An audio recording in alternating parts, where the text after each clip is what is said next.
ഉരുൾപൊട്ടൽ ദുരന്തത്തിൽ സംസ്ഥാന സർക്കാരിനെതിരെ രൂക്ഷ വിമർശനവുമായി കേന്ദ്ര വനമന്ത്രി ഭൂപേന്ദ്ര യാദവ്.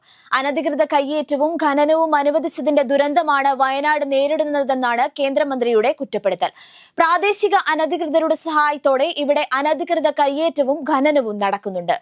ഇക്കോ സെൻസിറ്റീവ് സോണുകൾക്കായി കേരള സർക്കാർ ഒരു പദ്ധതി തയ്യാറാക്കണം. സംസ്ഥാനത്തിന്റെ റിപ്പോർട്ട് സഞ്ജയ് കുമാറിന് നൽകണം. ദീർഘനാളുകളായി ഈ കമ്മിറ്റിയെ സംസ്ഥാന സർക്കാർ ഒഴിവാക്കുകയായിരുന്നുവെന്നും അദ്ദേഹം പറഞ്ഞു. ഉരുൾപൊട്ടൽ ദുരന്തമുണ്ടായ വയനാട്ടിൽ സൈന്യം തീരുമാനിക്കും വരെ തെരച്ചിൽ തുടരണമെന്ന മന്ത്രിസഭാ ഉപസമിതി. പുനരധിവാസത്തിനായി എല്ലാവരുടെയും സഹായത്തോടെ ബൃഹത് പാക്കേജ് തയ്യാറാക്കും. ദുരന്ത നിവാരണ നിധിയിൽ നിന്ന് കൂടുതൽ തുക പുനരധിവാസത്തിന് ഉറപ്പാക്കാൻ L3 നിലയിലുള്ള ദുരന്തമായി പ്രഖ്യാപിക്കണമെന്ന് കേന്ദ്രത്തോട് സംസ്ഥാന സർക്കാർ വീണ്ടും ആവശ്യപ്പെടും. ദുരന്തബാധിതരായ കുട്ടികളുടെ പഠനത്തിനായി പ്രത്യേക പദ്ധതി നടപ്പിലാക്കും. ദുരന്തഭൂമിയായ മുണ്ടക്കയിലെ തെരച്ചിൽ സൈന്യം അന്തിമ തീരുമാനമെടുക്കട്ടെ എന്നാണ് സംസ്ഥാന സർക്കാരിന്റെ നിലപാട്. റേഷൻ വ്യാപാരി കമ്മീഷൻ വിതരണത്തിനുള്ള 3 മാസത്തെ തുക മുൻകൂർ അനുവദിച്ചു. ജൂലൈ, ആഗസ്റ്റ്, സെപ്റ്റംബർ മാസങ്ങളിലെ കമ്മീഷൻ വിതരണത്തിന് ആവശ്യമായ 51.26 കോടി രൂപയാണ് അനുവദിച്ചതെന്ന് ധനമന്ത്രി KM ബാലഗോപാൽ അറിയിച്ചു.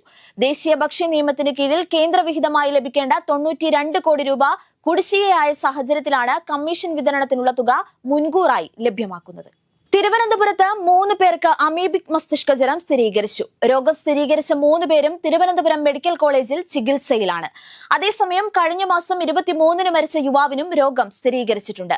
ഇതോടെ 4 പേർക്കാണ് തിരുവനന്തപുരത്ത് ആകെ രോഗം സ്ഥിരീകരിച്ചത്. കർണാടകയിലെ ഷിരൂരിൽ മണ്ണിടിച്ചിലിൽ കാണാതായ കോഴിക്കോട് സ്വദേശിയായ ലോറി ഡ്രൈവർ അർജുനെ കണ്ടെത്താനുള്ള തെരച്ചിൽ പുനരാരംഭിക്കുന്നതിൽ അനിശ്ചിതത്വം തുടരുന്നു. മുഖ്യമന്ത്രി ഉൾപ്പെടെയുള്ളവർ സമ്മർദ്ദം ചെലുത്തിയെങ്കിലും കാലാവസ്ഥ അനുകൂലമല്ല എന്ന നിലപാടിലാണ് കർണാടക. തെരച്ചിൽ പൂർണ്ണമായും അവസാനിപ്പിച്ചിട്ടില്ല എന്ന് കർണാടക സർക്കാർ ഹൈക്കോടതിയെ അറിയിച്ചു. വഞ്ചിയൂർ ചെമ്പകശ്ശേരിയിൽ വീട്ടമ്മയെ എയർഗൺ ഉപയോഗിച്ച് വെടിവെച്ച കേസിൽ വനിതാ ഡോക്ടറെ പോലീസ് കസ്റ്റഡിയിൽ വിട്ടു. ഡോക്ടർ ദീപ്തി മോൾ ജോസിനെ 4 ദിവസത്തേക്കാണ് കസ്റ്റഡിയിൽ വിട്ടത്. ജുഡീഷ്യൽ ഫസ്റ്റ് ക്ലാസ് കോടതിയാണ് കേസ് പരിഗണിച്ചത്. വീട്ടമ്മയെ വെടിവെക്കാൻ ഉപയോഗിച്ച എയർ പിസ്റ്റൾ കണ്ടെടുക്കുന്നതടക്കം തെളിവെടുപ്പിനായാണ് പ്രതിയെ കസ്റ്റഡിയിൽ ആവശ്യപ്പെട്ടത്. ബംഗ്ലാദേശിൽ കലാപം രൂക്ഷമാകുന്നതിനിടെ പ്രധാനമന്ത്രി ഷെയ്ഖ് ഹസീന രാജിവെച്ചു. രാജ്യത്ത് കലാപം കത്തിപ്പടരുന്ന പശ്ചാത്തലത്തിലാണ് ഷെയ്ഖ് ഹസീന രാജിവെച്ചത്. ഷെയ്ഖ് ഹസീന ഇന്ത്യയിലേക്ക് വരുന്നുവെന്ന റിപ്പോർട്ടുകൾക്കിടെ ദില്ലിയിലെ ബംഗ്ലാദേശ് ഹൈക്കമ്മീഷന് സുരക്ഷ കൂട്ടി കേന്ദ്ര സർക്കാർ. ഹൈക്കമ്മീഷന് മുന്നിലെ എല്ലാ ഗേറ്റുകളും ബാരിക്കേഡ് കൊണ്ട് അടച്ചു. സ്ഥലത്ത് വൻ പോലീസ് സന്നാഹമാണ് നിലയുറപ്പിച്ചിട്ടുള്ളത്. കൂടുതൽ സുരക്ഷാ ഉദ്യോഗസ്ഥരെയും പ്രദേശത്ത് വിന്യസിക്കും. മദ്യനയക്കേസിൽ ജയിലിൽ കഴിയുന്ന ദില്ലി മുഖ്യമന്ത്രി അരവിന്ദ് കെജ്രിവാളിന് ഹൈക്കോടതിയിൽ തിരിച്ചടി. CBI രജിസ്റ്റർ ചെയ്ത കേസിൽ ദില്ലി ഹൈക്കോടതി ജാമ്യം അനുവദിച്ചില്ല. വിചാരണ കോടതിയെ സമീപിക്കാൻ കോടതി നിർദ്ദേശം നൽകി. അറസ്റ്റ് നിയമവിരുദ്ധമാണെന്ന് പറയാൻ കഴിയില്ലെന്നും കോടതി വിലയിരുത്തി. നേരത്തെ ED രജിസ്റ്റർ ചെയ്ത കേസിൽ കെജ്രിവാളിന് ജാമ്യം ലഭിച്ചിരുന്നു. എന്നാൽ CBI കേസ് നിലനിൽക്കുന്നതിനാൽ ജയിലിന് പുറത്തേക്കിറങ്ങാൻ സാധിച്ചിരുന്നില്ല. സിവിൽ സർവീസ് കോച്ചിംഗ് സെന്ററിൽ വെള്ളക്കെട്ടിൽ മുങ്ങി 3 വിദ്യാർത്ഥികൾ മരിച്ച സംഭവത്തിൽ രൂക്ഷ വിമർശനവുമായി സുപ്രീം കോടതി. കോച്ചിംഗ് സെന്ററുകളെ നിയന്ത്രിക്കുന്നതിൽ അധികൃതർ പരാജയപ്പെട്ടെന്ന് കോടതി വിമർശിച്ചു. കോച്ചിംഗ് സെന്ററുകൾ മരണ അറകളാണെന്നും കുട്ടികളുടെ ജീവൻ വെച്ച് കളിക്കുകയാണെന്നും കോടതി നിരീക്ഷിച്ചു.